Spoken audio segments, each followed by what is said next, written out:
I really wanted.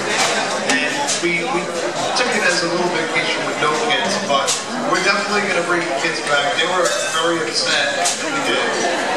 But we're going to come back and take a nice family cruise probably this summer. So we're bringing them aboard. Actually, my in-laws, my father-in-law works for me, and he was out board all the way from the beginning in Germany, and he sailed across with it and really watched the bakery to make sure that the product was the same, like he makes every day at Carl's Bakery. So it was a lot of fun to let him do that. Yeah, we did. We got to meet him, and he was actually the celebrity that one night we did a show for the crew, so we pointed him out to the audience, and he's been working hard. We've seen him every single day, working around the clock, so he's done an awesome job. Well, he's a showman, you know, he loves it, so he's really great. And, you know, that's what I look to. You know, I look at Norwegian now as part of my extended family, and yeah, absolutely, we want to make this Carl's Bakery successful and give an experience out to sea because it exists. You know, we have ideas as this thing grows where if you have an occasion, whether it's your child's birthday, your wedding anniversary, or your grandmother's 90th, you can get a Carl's Bakery cake made and be there for your event, whatever restaurant you want. You know, there's a lot of future potential of what we're going to be doing here. So what you see here is just the beginning. We're really scratch the surface of it. I hope you guys enjoy what's coming. It's already very, very exciting. And you just mentioned the wedding. I want to talk about your wedding cake. Can you tell us a little bit about your wedding cake? Well, I got married probably 11 years ago. Well, yeah, I better get this right. I'll be killed. I do know. It was 2001. It was 11 years ago. And it was when I had just first bought myself a big sugar flowers. And we got married in the fall, and I made a big elaborate cake covered in sugar flowers. And it took me 2.5 weeks just to make all the flowers on the cake. I was a little slower then, but you know, it's been pretty cool ever since then. You know, anything for my wife and my family, always try to do some great cakes. I'm sure you're the go-to guy for everybody's birthday, every event in your family. How does that work out for you? Well, you know, being a go-to guy, you not only for the events and stuff, I'm kind of like the glue in the family, so whenever there's a problem, people come to me, and if it comes across my desk, I solve the problem. That's what I do. I feel like that's part of why I've been in charge, you know, from a young age. Now, you mentioned you were thinking about coming back this summer, doing a little bit of a vacation thing. Since you have your shop on board, are you going to join the Norwegian Breakaway from time to time? Well, absolutely. I mean, part of what I want is to maintain the quality of what's here. And, you know, we have a program which we want to launch where you can do cake decorating classes aboard. So you can be able to take a cake decorating class or make cupcakes with your children.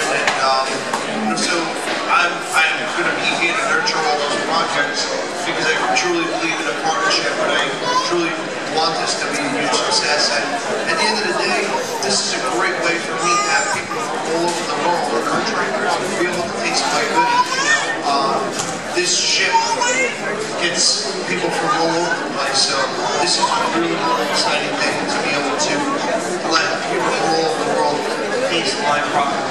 I saw a lot of heads nodding when you said that. I think that's going to be a really successful program here. Doesn't get much better than that to learn from the best, right? And now let's talk about your TV show. Let's talk about some of the episodes, because I've seen some of the episodes when I'm at home on vacation, but believe it or not, we had you on this giant screen before you came on board, showing the crew some of the episodes, and you had quite the audience in there watching. So tell us maybe about some of your favorite episodes, or maybe some of those moments where you're like, oh my god, I can't believe this happened, because it happens from time to time. You got it. Well, Cakewalks right now, we're in 6th season.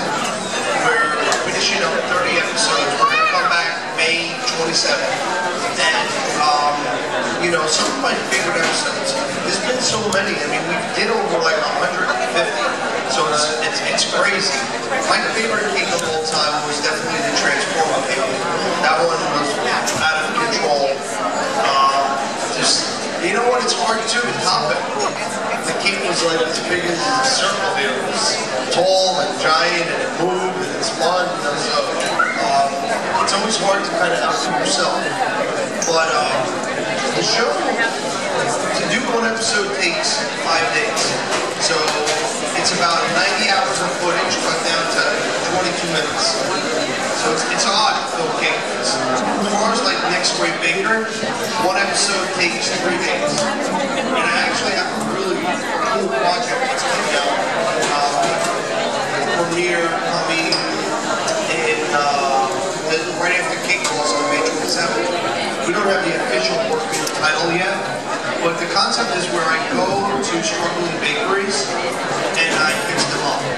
So whether I tell them to change their product, clean up, or give the bakery a new look, teach them about cake decorating, explain to them kind of what the new things are in the industry. And I felt that it was a very important show to me because, to be honest with you, besides Cakewalks, just the baking industry itself has been really, really good to me and my family for so many years. I felt like it was a way to give back, it was a way to help that whole Americana thing. And we just did a bakery in Frankfurt, New York. And after what we did, and it didn't even air yet, they said that business is like quadruple. And they had a big relaunch, and we helped, shoot it and stuff like that. So making a difference means a lot to me. And I'm not going to these bakeries to kind of make them look disgusting or where people are never going to go again. It's really about helping people. It's about getting to the bottom of why is it like this, And you'd be surprised. I mean, being in a family business myself, family dynamics are a tricky thing to work with. So I kind of feel like, buddy, the baker of my Dr. Phil as well, because I'm kind of like giving him family advice and telling him what's going to happen and kind of just really enjoy it. And so I hope everybody enjoys the show. I'm really, really proud of it. I watched it, definitely a tearjerker. I mean, I was tearjerking. So I hope you guys enjoy it. It's going to be great. We really look forward to seeing that. I was actually in New York the other night when the ship was docked overnight. I saw your shop there and I saw through the window you were actually making a cake with Rockettes on it. And the Rockettes, of course, are the godmother of our ship. What do you think of the ship as a whole? What do you think of the fact that they're here as our godmothers? Well, doing a cake for the Rockettes is kind of like just an icon of New York. And, even though I'm from New Jersey, I consider myself a New Yorker, So being able to meet the Rockettes, go to Radio City, because I go see the show every year with the family, was just really, really important to me. A lineup of talent that you have on the boat here. I mean, I saw Rock Pages last night, and I was floored. It was just hilarious, entertaining, great. Brought me back to my memories of listening to that music, which I'm sure everybody out here can totally relate to. But just the level of service, the feel of the ship, like even the decor, I said it so many times, it feels modern and sleek, more like New York City than the usual cruise ship, which is very bright and not what I would say my taste would be. So just walking around the ship, seeing the different menus, having 27 choices, and to be honest with you, I was up till 3:30 last night partying. I mean, I threw down last night. We had a great time. So there's a lot to do for the adults. There's a lot to do for the children. The ship is state of the art. Even like this morning, I was discovering different things on how to turn the lights on and stuff like that. And really, I mean, it's high tech. It really is. So you have to be really proud of that, and the fact that I truly believe we're on the best cruise ship in the world right now. Right or wrong? Well, we're really happy to have you here, and I know there are a lot of people here who want to ask you questions. So we're going to go out into the audience right now. I've got Megan over here. She has a microphone, and up top we also have Stephanie. So she's coming around. So if either Deck 6 or Deck 7 have questions, raise your hand and we'll come over to you with the microphone and we'll get your questions going. And we'll start in the back with Megan. Hey, how are you, buddy? How you doing? Doing good. My question to you is this. When you look back at everything and all the accomplishments you made, and you know, with the bakery, having the brand aboard the beautiful Norwegian Breakaway. What do you have to say is one of your, what do you make of this whole thing? What do you make of it? And what would you say is really pushes the envelope in terms of everything? And what do you have plans for the future? Well, you know, to be honest with you, I feel like the successful end. I feel like I have a lot of different things going on. I have TV shows, I have businesses, I have product lines, I have all this. But of everything that I have, the thing that I'm most proud of is my family. I'm really proud to be a dad. I'm really proud to be a husband, a brother, a son. And the fact that in the group, the family remaining together is really, really important to me. You know, sometimes I wake up and pinch myself, you know, because I am truly blessed, and I thank God for it. You know, part of that is giving back. I do a lot of it, Make-A-Wish and different organizations, and let me tell you, if you want to put your life in perspective and make you say thank God, you go see a wish child. It really makes you say to yourself, I remember my first wish, I went home and hugged my wife and kids just a little time and said, you know what, we don't know what problems are. I thank God, and it is really have to always keep perspective, but, you know, just being here on the ship here, seeing my picture right there, it's pretty cool. So, the more we see, it just like gets better and better. You know, every week is a new thing. The first time we did a billboard in Times Square, it's like, wow, a billboard in Times Square.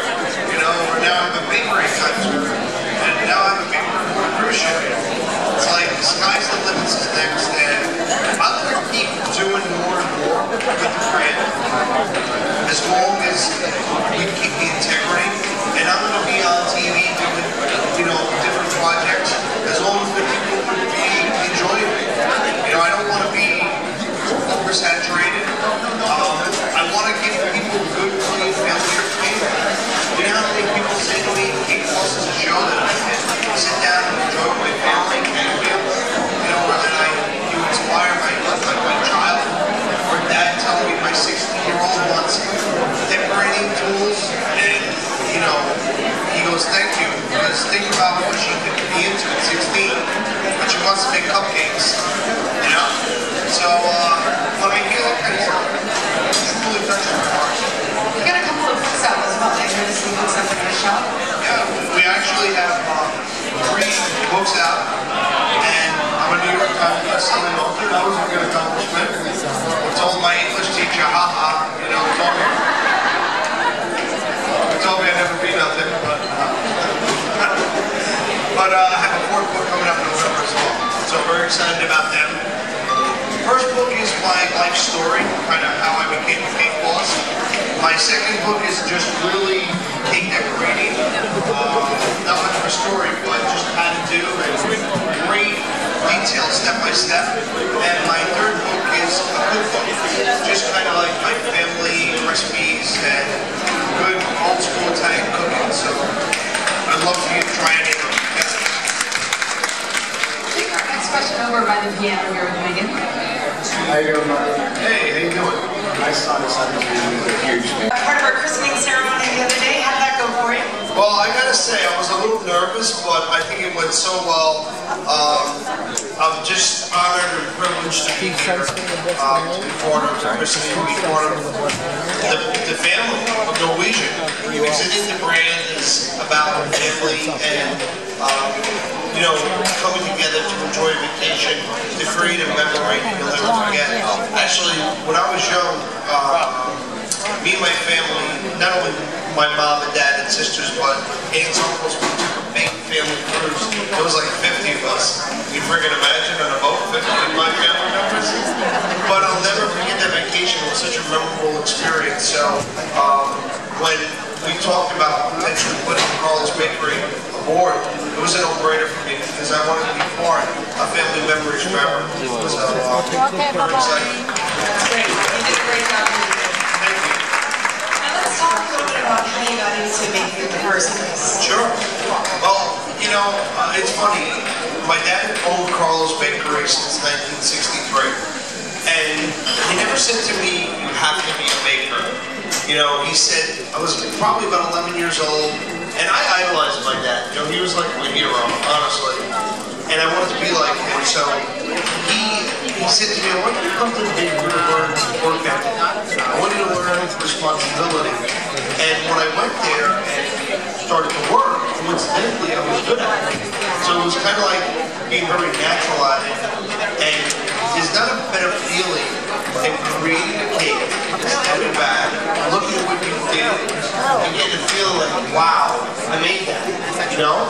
And after all these cakes and all these years, I still get that feeling.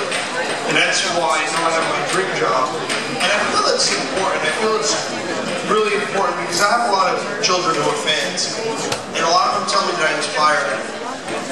To inspire children to follow their dreams and really have their dream job. If you go to work every day and you're like, oh, I hate this, I gotta get up, I gotta work, you're never gonna get anywhere with it. But if you go and you can't wait to get there and you love what you do and you feel a sense of satisfaction, then you're gonna excel. And I truly feel that that's why I am who I am today, because I love what I do. Again, all these cakes and all these years, I still love it. Great. And how many years have you actually been in the business? I've been doing it. I mean, I was born into it, so I gotta say, I was a lucky kid. One of my favorite moments is being able to go into the bakery and eat anything I want, you know?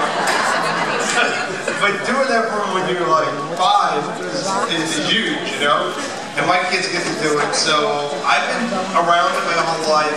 I started working for real when I was about 11, and then by the time I was 14, when it was like the holidays and stuff, I would actually cut school around like Christmas week or Thanksgiving week to go help with the bakery because I was needed, you know. And I'll never forget those moments when my dad said to me, like, I really need you to be there for the business, where I wasn't there just to waste time or to be a little kid playing with dough, kind of like what my kids do now, but I was there for a responsibility, and I really enjoyed that. Now, you said you've been around this forever. Do you ever get tired of eating all the sweets? Oh, look, I got good cake, so, you know, I eat a little too much more than I should, let's just say that. But that's the hard, you know, a lot of people ask me if you ever get sick of it. It's like, how can you get sick of it? You know, we got to do quality control every once in a while. We got to eat, right? So, you never get sick of it. That's what I've been doing here, by the way. How's it been? I've eaten more cannolis than I'd want to admit for breakfast. Well, I want to talk about the transition from going from working in a bakery to becoming a television star. Well, at the end of the day, to tell you the truth, I don't feel like a TV star, and believe me, when I come out here and I get that round of applause, it makes me feel like a rock star. But, you know, I was raised to be humble, never forget where you come from. And I think people recognize that, and I think that's why the success has been so good. I feel like people feel like they can say hello to me, they can ask me for a picture or I don't want to grab, or just have a conversation. You know how many people I have conversations with and they're like, you're just a normal person. And I'm like, yeah, I am, you know, I really am. Because you want to be accessible, approachable. Was it a hard transition? It was different. You know, different in the sense where I was very popular in my community, and I guess I had a catchy name. I was the only buddy in school, so it's like everybody always knew Buddy. But to be in 190 countries all over the world and been viewed by 1.5 billion people, it's like, wow, you know, I go anywhere in the world and I'm recognized. It's really, to me, it's like heart-touching. It means a little to me. It's really special for me. And, you know, when I see a 7 or 8-year-old child look at me and they just want to hug me because they're shaking and they want me to be Superman, well, you know, I want to be Superman for that child. So, you know, I always remain humble. And I'm pretty good at, I catch on quick, you know? So, I tell people my success is because I know how to connect the dots. I knew that if I got a TV show, I mean, we had a busy bakery. Carl's Bakery before Cakewalks was a busy bakery. I had about 40 or 50 employees, and we were around almost 100 years. but I knew that if I could get the TV show, it would just catapult it to another level. And then when I got the TV show, I said, you know, well, how do I make other TV shows, or how can I grow the brand, grow the business, and do things like that? And that's but by maintaining the integrity and quality of the product. That's been the tricky thing, but at the end of the day, if you remain humble to your roots, remain humble to yourself, I think that's the secret of success. And Carlo's Bake Shop started originally in Hoboken? Yep, Carlo's Bakery was founded by Carlo and Byron in 1910. My dad came over from Sicily in 1952 or 53. He worked as a pot washer for Carlo, and then when my dad was 26 in 1963, he bought the bakery from Mr. Carlo, and it's been in my family ever since then. And now you've expanded, you've got several locations. So right now, we have right here on the Breakaway. Yeah, excited about that. We have 95 Washington Street. We have Cakewalks Cafe, which is like the Carlo's Bakery in Times Square in the Port Authority building. We have one in Ridgewood, New Jersey, and we're opening one in Westfield, New Jersey. By the end of the year, we hope to open another 2. We're not sure exactly where yet, but Long Island. Eventually, we definitely would love to, you know, because at the end of the day now, it's how do you, well, it's funny because right now, what is Carl's Bakery? Carl's Bakery to me is not only a private family business, but I feel like the bakery industry is a piece of Americana, where on every street corner they used to be a bakery. In every neighborhood, and over the years there's been a decline of it for whatever reason, whether it's been economic, whether it's been, you know, the father retired and the kids didn't want to do it, or nobody wanted to do that type of job anymore. I feel like by me expanding Carl's Bakery, I am putting in that fish Americana bakery, which is like part of our heritage, part of our history. And I feel like if you do the stuff right, I think it's going to be successful. So right now we're having a lot of fun with that. And you have all kinds of different items, from cakes to cannolis to chocolates. What would you say here on board is your favorite item that maybe they can try at some point over the next couple of days? Well, my recommendation would definitely be the lobster tail. All right, that would be my favorite. You know, I tell everybody that's like my last meal. You know, I mean, if I was gonna, you know, this is gonna be the last thing I could eat, that would be it. And we still make them by hand, more efficiently. We take a lot of pride in it. I think that it shows the product. So while on board, I definitely recommend the lobster tail. The cannolis are not too shabby. We try to mix it up. Everything we try to do is with the integrity that you would get it for all those bakeries. So that was important to me, and that's why Norwegian has been such a great company. And the fact that the ship ports in New York is great, because we're right there. The New York fields or ship, which we love. Now, you mentioned the cannolis, the lobster tails. What are some of the other items that you have right here on board? I mean, we have individual cakes, white chocolate, dark chocolate, white velvet. We have a couple of cakes, and this is only the beginning, because you know what? We want to not limit ourselves to only sell certain things. We want to be able to tailor to what the people want. You know, and that's the beauty of Carl's Bakery. If you want to do lobster tails, you can. If you want to do cake, you can. You just got to kind of take it a little bit at a time. And, you know, the trip over was a learning experience over from Germany to see what's going on, and I feel like, you know, we're really in our stride now. I think the product looks great. Everybody's really enjoying it. So I'm really, really happy at what we're doing right now. And you've made a lot of reference to your family since you've been It was amazing. It had legs that twinkled, and the console was so complicated with tiny little pieces. Yeah, no, now I do. You know what it is sometimes? It was the most amazing thing anybody had ever seen. And now my daughter's creating hers. We're going to be visiting you soon. Well, we'd love to have her in. We'd bring her in. And that's the thing. It's funny because I meet a lot of people, and it's sad to say, I don't remember their name, but I remember them by their cake. Oh, you were that cake. So, but being able to be part of an event like that, you know, he'll always remember his bar mitzvah, and he'll always remember his experience coming down to Carl's Bakery and getting that cake. And you know, that's the type of memories we want to be with for the rest of your life. So thank you so much for those kind words, and you know, to not only be inspiring. You know, that's another comment that I get a lot of times for parents who have boys who like to bake. You know, I've had a mom one time tell me, my son's not a jock, he likes to bake, he's into the arts, and he gets picked on in school. And he said, thanks to your show, kids think baking is cool now, so he doesn't get picked on. And you know, to hear that, really, that means a lot to me, you know, so. My son bakes almost every day now and watches the show constantly. And we've been calling him Buddy since birth, so it's like this whole... It's perfect. Yeah. Well, thank you. Thank you. It was amazing. Appreciate that. We'll go right up top here on the right-hand side. Hey, Buddy. How you doing? Before I came on the cruise, I had to run into the supermarket quickly, and I was running past the bakery section.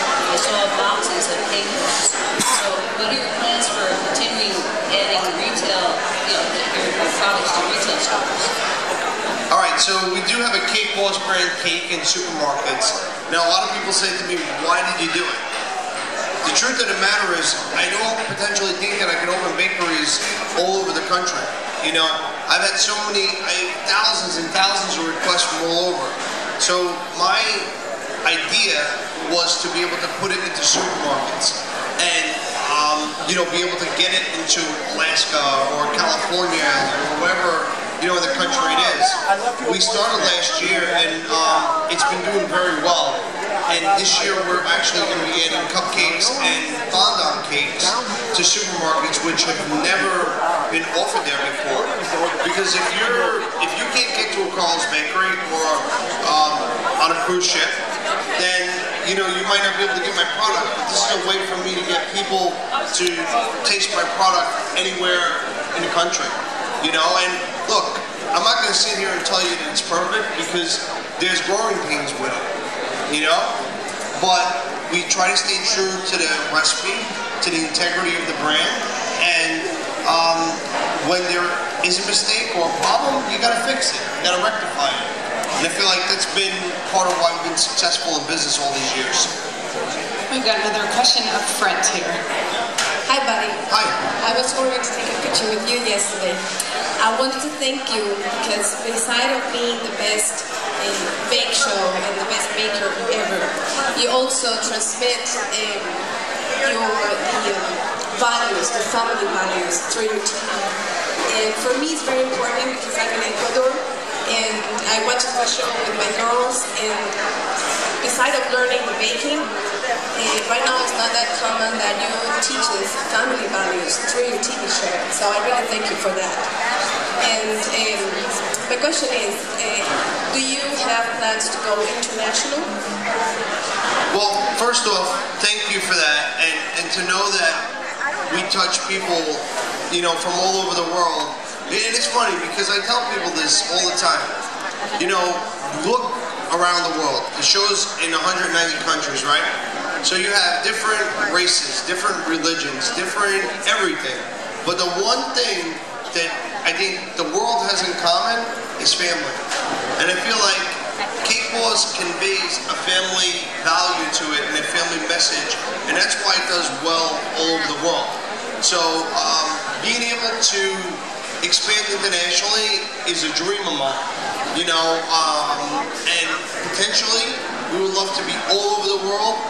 I got to take baby steps, you know, we're doing that now, but one day I would love to be internationally, because at the end of the day, I promised my dad before he died that I would make this bakery a household name.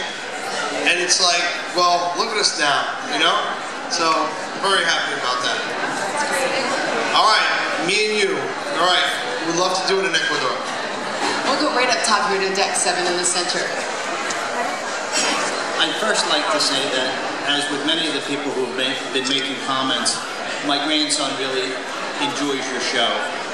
And I think it's very instructional to him. But I have a couple of quick questions. Number one, and I'd like to ask them and then have you respond. My family and Norwegian. So, you know, every week somebody from the family comes aboard, make sure the product is right. A lot of the stuff is being produced at my factory in Jersey City and brought aboard. You know, people have a misconception of certain things. Take the lobster tails, right? So, how do we make the lobster tails at the bakery? Now, going back 10 years ago, we would make lobster tails. We would cut them, fill them, and freeze them raw. Okay?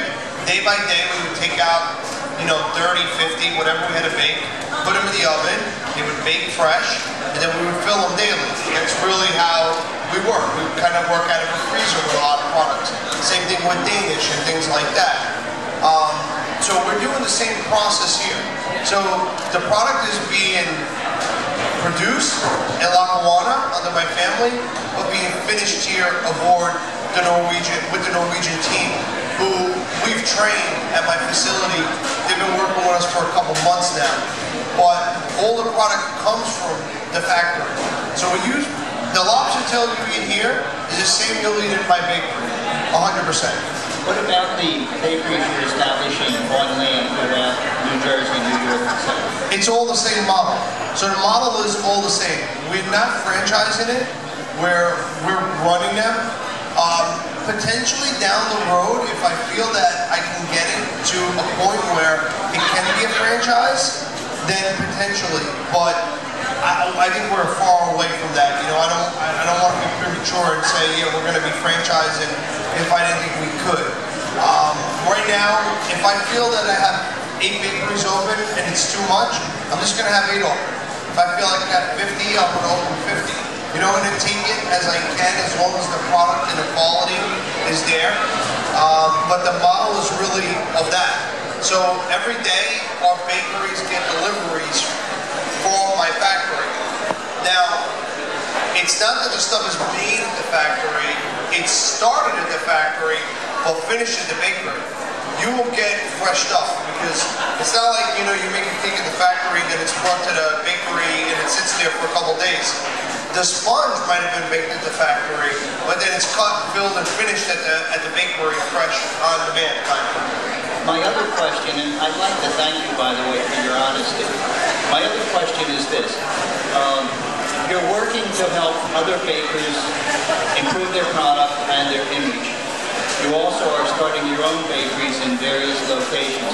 Do you have any feeling that putting your product in supermarkets is competing with your own institutions and hurting the neighborhood baker? I couldn't agree more with you. I do. That's a very good question. But at the end of the day, it's going to be a limited select items. You're not going to be able to get a lobster tail at a ShopRite or a supermarket. You know, it's going to be select few items for, you know, the millions of fans who watch Cakewalks to be able to get a Cakewalks cake. It's really not made to compete with the local bakery. And what I'm trying to do for the local bakery, you know, I actually, years ago, just so you know the story, why did I start doing crazy cakes? I mean, my dad was a great baker, right? But I'm going to be honest with you, he didn't make the cakes that I made. He made like the old-fashioned bakery cakes. At the bakery in probably 1994, 96, a lot of bakeries like mine were going out of business due to the supermarkets. And I said, well, what am I going to do? I said, now I'm going to make cakes that they can't make. I'm going to make cakes they can't even dream of. And I said, send me some of that fondant stuff. And I taught myself, by myself really, how to work with the stuff. And I just had visions of how I could expand it. The donut business, or the, you know, like apple pie. You go to one of those stores and buy apple pie that looks like it's a spare tire for $8, you know? Look, there's going to be people who think it's a great deal and they're going to buy it. Now, me and you know, when the hell was that pie made? They don't know, you know?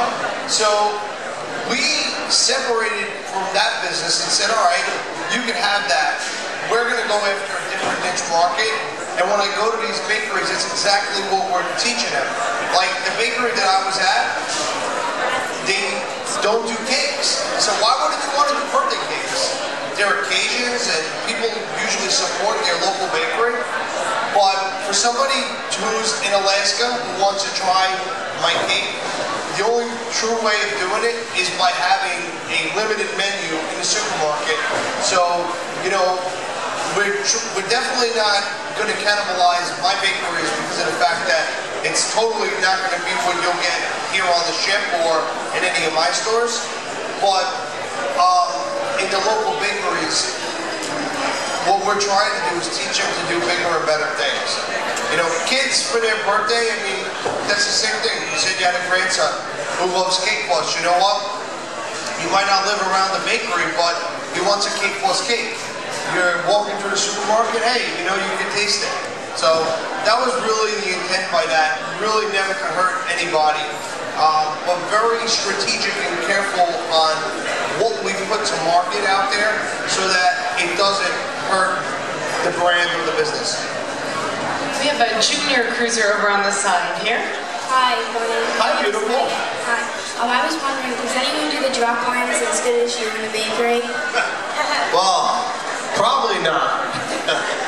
Well, you know what? That is one of the things that I feel I'm most proud of is my skill in piping. I feel like I pipe like a true artisanal baker. Because back in the day, we didn't even have the machines to bag out all the mixes. We had to bag it out. I think that's really where I got my craft and stuff like that. So I don't know if anybody does it as good, but we have a lot of great bakers. And at the end of the day, to make all these fantastic cakes, if I didn't have the team who I have around me, I mean, I'm good, but without my team, I could not be the man who I am. So I want to give credit to my team because they are really, truly the best in the world, and they make me a better baker at what I do. But part of what we're doing now in fall is we have a product line which is going to come out the stores. So we're going to have fondant, we're going to have tools, we're going to have decorating kits and bakeware and stuff like that.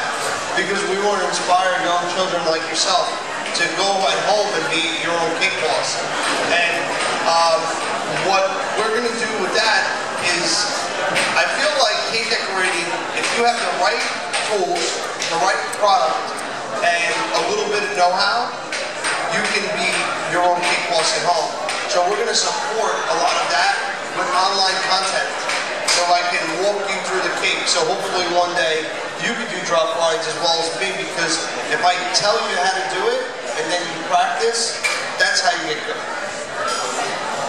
Right in the back center. Hi, good morning. Hi, good morning.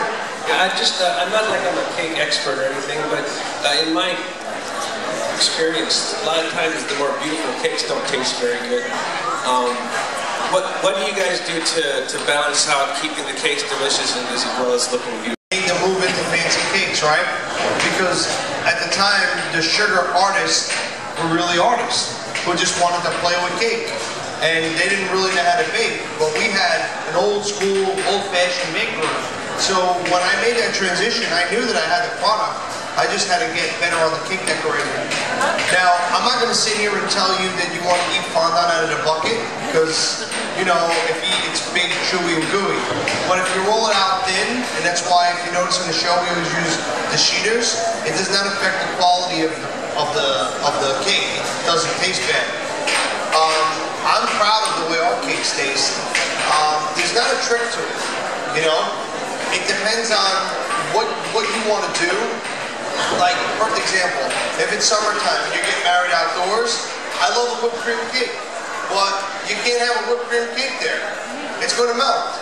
You know, I'm not a magician, you know what I mean? So you have to be able to work with what you have and find compromises in what's going to be the filling or not be the filling. But 9 out of 10 times, the cake, nobody, or 99% of the times, people never complain about the way the cakes taste. And that's one thing that I'm really proud of, because they'll see an amazing cake like we made here for the cruise line, but when they taste it, they're like, holy cow, it's good cake. The same cake that you tasted there, the same cake in there.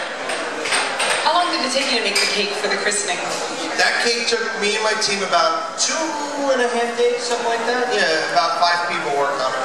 Did you all see that? It was massive. It looked absolutely fantastic. We'll take our next question down here. Hi, I'm curious I can't even hear, I'm sorry. I'm curious if you could share the process of how you made the entry into TV itself. Was it an idea that you had and went and pitched it, or did the networks themselves say, hey, here's an idea, let's go find our guy? Well, this is a great question. So, just to go back, when I started doing the cakes, right, I started making fancier cakes and I put them in my window. And I was a lot more well known for my wedding cakes back in the day. You know, that was what we were. We were, for the New York area, one of the best wedding cake bakers. A lady walked by my window and she said, I work for Modern Bride magazine. She said, your cake is beautiful, I would love to feature you. I said, absolutely. You know, and after I was in that one issue, I made friends with the editors and I really nailed the cake and they liked me. I was in over 200 different publications over 10 years. And that's what really gave me my start to be on TV. Because then I was on a TV show called Food Network Challenge. So they would get bakers from all over the world to compete on the show. And when they looked for the talent, they looked at who was in the magazines. So I was one of the bakers always in the magazines. They called me and they brought me in. So I did about 3 challenges, and on my 3rd challenge, it was after I was done and I was so aggravated because, to be honest with you, I lost the challenge when I should have won. I'm just saying, alright? Look, I'm big enough to tell you if I should have lost. The first and second one, I didn't deserve to win. This one, I killed it. So after the competition, I'm in the kitchen, I'm cleaning up, and I'm cursing a little bit, and camera guy comes in and he says to me, you were great today. I said, well, what do you mean? He goes, I lost. He goes, no, not you, not your cake, you. He goes, you need a TV show. He says, you're great TV. He says, you just glow on the camera. He goes, wait till you see this episode. Even though you lost, the whole episode's gonna be about you. He said, trust me, I know, I'm film, that's what I do. So I went home and I said, maybe this guy's right, maybe I do need a TV show. You know, and I started to pursue it a little bit, and I pitched it to Food Network, and they weren't interested. And I did more challenges, and I got a little more exposure on GMA or the Today Show, here and that. TLC wanted to do a baking show. And they scoured and looked for people. They got footage of me on that challenge. They saw me, and they said, well, we have an idea for a baking show. And I said, well, I have an idea for a baking show. I said, just follow me in my bakery. He says, I have a 100-year-old bakery. It's a family bakery. I do crazy cakes. I'm a little crazy. I said, it'll be great. They said to me, take a camcorder, run it through the bakery, and send it to LA. I did. The next day, they called me and they said, we want you. Who's your agent? And that was the birth of Cakewalks. That was in 2008. And after that, boom, just, you know, an explosion. But I can honestly say, a lot of people say, like, who gave you a break or whatever. And this is good for you children out there. I believed in a dream of making it, of doing something. I wanted to build a legacy. I wanted my children or my grandchildren or later to look back and look at me and look at what I accomplished and be like, wow, you know, like a great entrepreneur, like a Rockefeller or you know, somebody like that who's done amazing things. And it's all been a combination of that hard work and that drive to get where we are today. And, you know, I can honestly say, never give up, work hard, and I work harder now than I ever did. And I always work 6 days a week, 10, 12 hours a day. And, you know, it doesn't come easy, that I can tell you. Well, that's great. We are down to the last maybe question or two if we can. And we'll start right over here on the side. Hi, I remember an episode where one of the crazy ladies didn't like her cake and picked up the piping bags. Did that really happen? Bridezilla, right? Yeah. Well, that really did happen. And to be honest with you, I went in the back and I thought that I was being hoaxed by my production crew. I thought that like it was TV set up. Because look, I'm not going to sit here and tell you, TV does set things up. You know, I'm not going to sit here and say they don't. That they didn't. So I'm like, I grabbed my producer, I'm like, what the hell's going on? She's ruining the cake. And he goes, I didn't tell her to do it.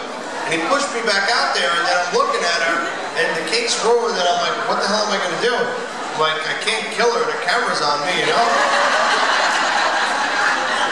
So I did what I had to do for the mom, because her mom was a long-time customer, and then after the episode, she wrote me a long email and apologized, and we made up. And I said to her, well, why did you do it? And she said, to be honest with you, I thought it would be funny for TV. I said, yeah, real funny, but you know what? The fans found her on Facebook and tormented her. So, just saying. That's very interesting. We'll take our last question. I lost you, Steph. Oh, there she is. I just want to say thank you because my daughter is the one that really got me hooked on your show. She was like 10 years old. And she started baking and everything. After that, I'm like, wow, this is a great show to watch with the family. My question is, what has been the most challenging cake that you have made? I mean, that you've said, whoa, I mean, obviously you're going to be able to do it, but did you like think, wow, this is going to be really challenging to make? Well, at the end of the day, just so you understand, and people who watch Cakewalks know, like, all right, so you ever see when I talk about the cake and you see an overgraphic, like of how it's being designed? Well, I'll never forget when we started the show, my producer and I sat down and he goes, well, how does it work? What do you do when you got to do a cake? And I said, well, I talk to a person, they tell me their ideas, and as they talk to me, in my head, I build this cake. So that's where we got the idea for the overgraphic. So I almost engineer it in my head, and I try to see if it can be done or not. And there's times where I bite off more than I can chew, and there's times where it's like, wow, you know, look what we did. Like the Dr. Seuss cake was probably the best engineering cake we ever did. Or the aquarium cake that we did with the moving fish on top. The Transformer was probably the most difficult, or the NASCAR. The NASCAR weighed 20,000 pounds. It was the size of a real car. I mean, it was like, hello, you know? So, crazy. That's very, very impressive. This has been a great interview, and I thank you all for joining us here today.